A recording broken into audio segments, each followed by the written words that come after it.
Halo teman-teman, selamat datang di channel YouTube saya. Perkenalkan, nama saya Dikson Sanjaya. Saya merupakan mahasiswa dari Fakultas Hukum Universitas Tarumanegara.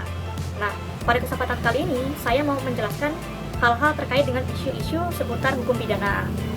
Sebenarnya, hal-hal yang ingin saya bahas hari ini merupakan materi dari pembelajaran pada mata kuliah Kapita Selekta Hukum Pidana di Fakultas Hukum Universitas Tarumanegara.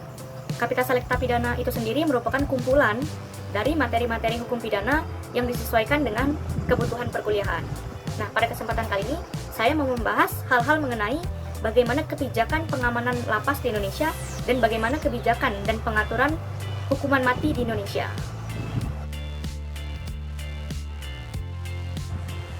Teman-teman, sebelum kita berbicara lebih jauh mengenai kebijakan pengamanan lapas di Indonesia, ada baiknya kita terlebih dulu mengetahui apa yang dimaksud dengan lapas dan apa yang dimaksud dengan rutan. Rutan adalah tempat di mana seorang tersangka atau terdakwa itu ditahan selama ia menjalani proses peradilan. Jadi, tersangka terdakwa selama menjalani proses penyelidikan, penyidikan, penuntutan maupun persidangan, maka ia ditempatkan dalam rutan. Sedangkan lapas adalah tempat di mana seorang narapidana atau anak didik pemasyarakat itu dibina selama ia menjalani pemidanaan. Jadi, lapas adalah tempat di mana seorang narapidana yang telah ditetapkan bersalah melakukan tindak pidana berdasarkan putusan pengadilan itu menjalani masa pemidanaannya. Nah, rutan dan lapas ini sama-sama memiliki permasalahan, yaitu kemungkinan berpotensi menimbulkan konflik yang terjadi di dalam lapas. Nah, kalau kita lihat tujuan dari pemasyarakatan itu adalah untuk apa? Untuk melakukan pembinaan kepada para narapidana agar menyadari kesalahannya dan tidak lagi mengulangi kejahatan yang ia lakukan ataupun kejahatan baru ketika ia kembali ke masyarakat, sehingga ia dapat menjadi pribadi yang lebih baik. Namun, pengelolaan dan penanganan lapas Indonesia tampaknya belum mendapat perhatian yang khusus dari pemerintah. Hal ini dapat kita lihat dari misalnya adanya overkapasitas di dalam lapas. Kemudian lapas dijadikan sebagai tempat peredaran narkotika. Selain itu juga seringnya terjadi kerusuhan, konflik, pemberontakan, perkelahian antar sesama napi di dalam lapas. Tentu hal ini menjadi kekhawatiran, mengingat pemasyarakatan itu merupakan bagian akhir tujuan dari sistem peradilan pidana Indonesia, ya, yang bertujuan untuk memperbaiki pribadi narapidana itu sehingga dia dapat kembali ke masyarakat dalam pribadi yang lebih baik.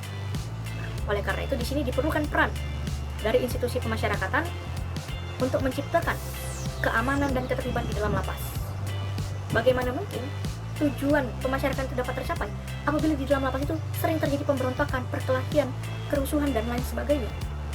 Nah, oleh karena itu, untuk membentuk keamanan dan ketertiban itu diperlukan pola-pola pengamanan di dalam lapas, misalnya dengan membentuk sistem keamanan, kemudian memberikan persenjataan yang memadai kepada petugas lapas, yang disertai juga dengan pelatihan-pelatihan tertentu, menciptakan satu prosedur bagi petugas lapas dalam peristiwa-peristiwa tertentu yang dianggap kritis.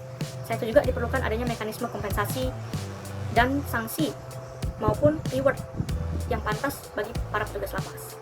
Nah, teman-teman, kalau kita lihat di dalam pelaksanaan ataupun pengamanan kebijakan lapas saat ini, itu diatur di dalam pasal 45 hingga pasal 50 Undang-Undang Nomor 12 Tahun 1995 tentang pemasyarakatan. Namun, ketentuan itu masih dianggap sumir karena hanya memuat ketentuan mengenai kewenangan kepala lapas atau petugas lapas dan prasarana, sarana, dan perlengkapan yang dibutuhkan di dalam lapas.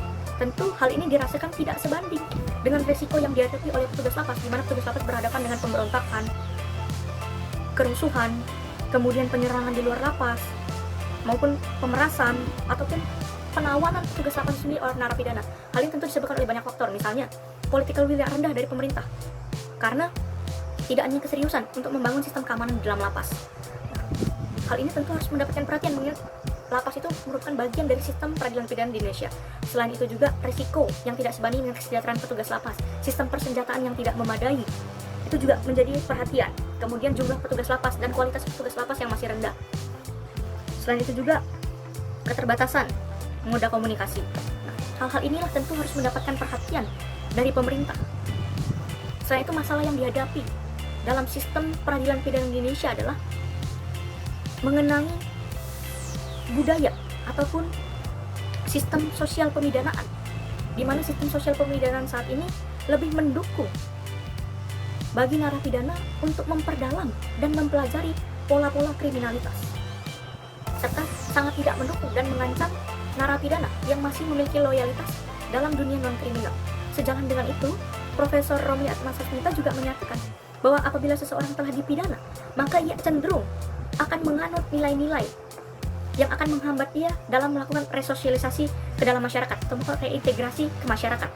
Nah, ini juga sering kita lihat, ya, bahwa seorang narapidana yang masuk ke dalam penjara ketika keluar justru melakukan tindak pidana yang lebih berat dan lebih khusus. Hal ini dapat dilatar belakangi karena selama di dalam lapas atau dalam penjara, ia belajar mengenai pola-pola kriminalitas yang lebih berat dan lebih khusus. Nah, untuk itu ke depan perlu diperhatikan bagaimana pengamanan di dalam lapas. Selain itu juga jangan sampai seorang narapidana itu lebih betah di dalam lapas dibanding di rumah sendiri, karena hal ini akan menunjukkan kegagalan dari fungsi pemasyarakatan itu sendiri. Ke depan yang harus dilakukan oleh pemerintah adalah melakukan peningkatan dan pembangunan terhadap kualitas pengelolaan keamanan dan ketertiban di dalam lapas, karena lapas merupakan bagian dari sistem peradilan pidana yang bertujuan untuk melakukan reintegrasi sosial dari narapidana kepada masyarakat dan juga memperbaiki kualitas pribadi narapidana menjadi lebih baik. Selain itu berkaitan dengan overkapasitas, pemerintah harus menambah bangunan-bangunan lapas ataupun menambah jumlah kamar untuk mengatasi jumlah narapidana yang melebihi batas. Selain itu juga pemerintah harus mempermudah dan menyederhanakan syarat-syarat berkaitan dengan hak narapidana yang telah menyelesaikan proses pembinaan. Misalnya, hak untuk mendapatkan pembebasan bersyarat, hak untuk mendapatkan cuti bersyarat, hak untuk mendapatkan cuti menjelang bebas. Hal ini tentu perlu diperhatikan oleh pemerintah dalam rangka meminimalisir kemungkinan terjadinya overkapasitas. Ketika kita berbicara tentang kebijakan pengamanan lapas, maka tentu akan banyak sekali permasalahan-permasalahan yang timbul, dan ini harus dicarikan penyelesaian oleh pemerintah, dan tentu perlu melibatkan warga masyarakat sebagai bagian dari pemerintahan itu sendiri. Teman-teman, setelah kita membahas mengenai bagaimana kebijakan pengamanan lapas di Indonesia, maka salah satu isu hukum pidana yang tidak kalah menarik untuk dibahas adalah bagaimana kebijakan mengenai hukuman mati. Nah, mengutip pendapatnya Ruslan Saleh, dikatakan bahwa hukuman mati itu merupakan hukuman terberat yang ada dalam sistem hukum positif kita. Kalau kita lihat di dalam pasal 10 KUH pidana mati itu merupakan pidana pokok bersamaan dengan hukuman pidana penjara, pidana kurungan, pidana denda, dan pidana tutupan. Nah, kalau kita lihat tujuan pelaksanaan hukuman mati itu menurut Yudhoyono Prodjodikoro selalu hukuman mati ditujukan kepada masyarakat. Tujuannya untuk menakut-nakuti masyarakat jangan sampai melakukan satu perbuatan yang sangat kejam yang dapat diancam dengan pidana mati tersebut. Sehingga itu di masa dulu pidana mati selalu dilakukan di depan publik, di depan khalayak ramai, agar tujuan dari pidana mati itu dapat tercapai. Nah, namun pelaksanaan hukuman mati di Indonesia pada saat ini itu tentu akan menimbulkan pro dan kontra, karena ini berkaitan dengan aspek-aspek kultural dan historis. Banyak negara sudah mulai meninggalkan pidana mati sebagai salah satu bentuk pidana di dalam sistem hukum pidana masing-masing negara. Nah, tentu masing-masing pihak pro dan kontra memiliki dalil. Misalnya, bagi mereka yang pro terhadap pelaksanaan hukuman mati, menurut Beccaria, pidana mati itu merupakan sesuatu hal yang mutlak ada untuk melenyapkan individu yang tidak dapat lagi diperbaiki. Selain itu, pendapat lainnya mengatakan bahwa tujuan pemerintah itu adalah untuk mewujudkan ketertiban umum, sehingga pemerintah dapat melaksanakan hukuman mati terhadap perbuatan-perbuatan yang dirasa sangat merugikan kepentingan umum.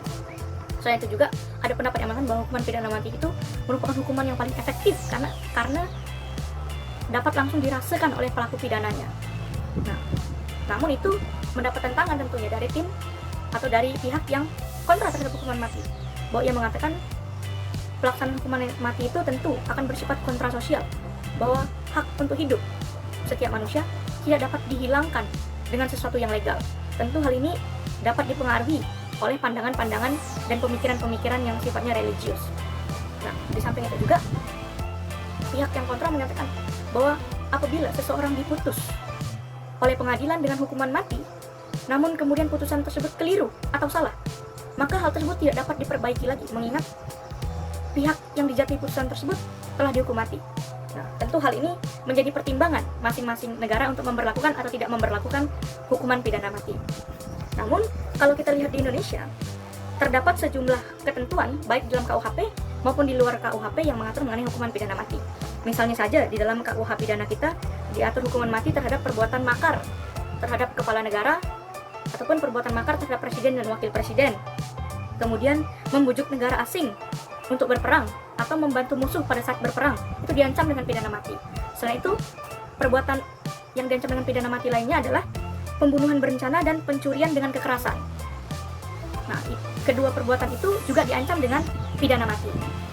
Selain itu, ketentuan mengenai pidana mati di luar KUH pidana dapat kita lihat di Undang-Undang Nomor 35 Tahun 2009 tentang tindak pidana narkotika. Di situ terdapat sejumlah pasal yang mengatur mengenai penerapan pidana mati. Selain itu juga di Undang-Undang Nomor 31 Tahun 1999 dan Undang-Undang Nomor 21 Tahun 2000 tentang tindak pidana korupsi. Di situ disebutkan bahwa hukuman pidana mati itu dapat dilakukan terhadap perbuatan korupsi yang dilakukan pada masa bencana nasional misalnya. Maka itu diancam dengan pidana. Selain itu juga kita lihat di dalam Undang-Undang Nomor 26 Tahun 2000 tentang pengadilan hak asasi manusia. Di situ diatur bahwa terdapat sejumlah perbuatan yang diancam dengan pidana mati, khususnya yang berkaitan dengan kejahatan terhadap kemanusiaan dan kejahatan genosida. Namun kalau kita lihat rumusan pasalnya, pidana mati itu masih bersifat alternatif. Artinya di situ masih diberikan pilihan apakah menggunakan pidana mati, pidana seumur hidup, atau pidana dengan waktu tertentu. Sehingga itu pelaksanaan pidana mati di Indonesia itu masih sangat jarang kita temui, khususnya terhadap perkara-perkara korupsi maupun perkara-perkara pelanggaran HAM berat. Nah, namun kalau kita lihat di dalam konstitusi itu diatur bahwa negara melindungi hak untuk hidup setiap warga negaranya, dan hak untuk hidup itu merupakan hak yang tidak dapat dicabut atau diambil dalam bentuk apapun. Sehingga itu di sini mungkin terkesan terdapat kontradiksi bahwa undang-undang menjamin hak hidup, tetapi sejumlah peraturan di dalam perundang-undangan nasional kita mengatur mengenai pemberlakuan hukuman pidana mati. Namun terlepas dari apapun itu, pelaksanaan pidana mati harus dilaksanakan secara baik dengan penuh pertimbangan, secara hati-hati, mengingat tujuan pidana itu sebenarnya adalah sebagai ultimum remedium, dia sebagai obat terakhir apabila alat-alat lainnya tidak dapat berfungsi dengan baik. Sehingga itu pelaksanaan pidana itu harus dilaksanakan secara hati-hati, tujuannya adalah untuk mencapai keadilan bagi masyarakat. Selain itu juga diharapkan dengan pidana ini masyarakat itu menjadi jerak dan takut untuk kembali atau melakukan suatu perbuatan pidana yang mengganggu keamanan dan ketertiban di dalam masyarakat. Nah, hal-hal inilah kemudian yang menjadi pertimbangan mengenai penerapan hukuman pidana mati di Indonesia. Tentu pro dan kontra mengenai penerapan pidana mati akan terus berlanjut, mengingat setiap orang memiliki persepsi dan pemikiran masing-masing mengenai penerapan pidana mati sebagai salah satu bentuk pemidanaan di Indonesia.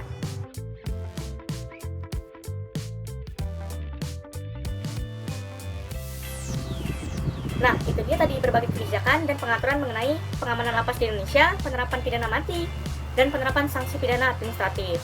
Nah, bagi teman-teman yang memiliki saran, komentar, dan kritik, boleh dituliskan di kolom komentar. Selain itu, jangan lupa like, share, dan subscribe. Nah, mungkin terkait dengan hukum pidana lainnya akan kita bahas pada kesempatan berikutnya. Sekian dan terima kasih. Bye!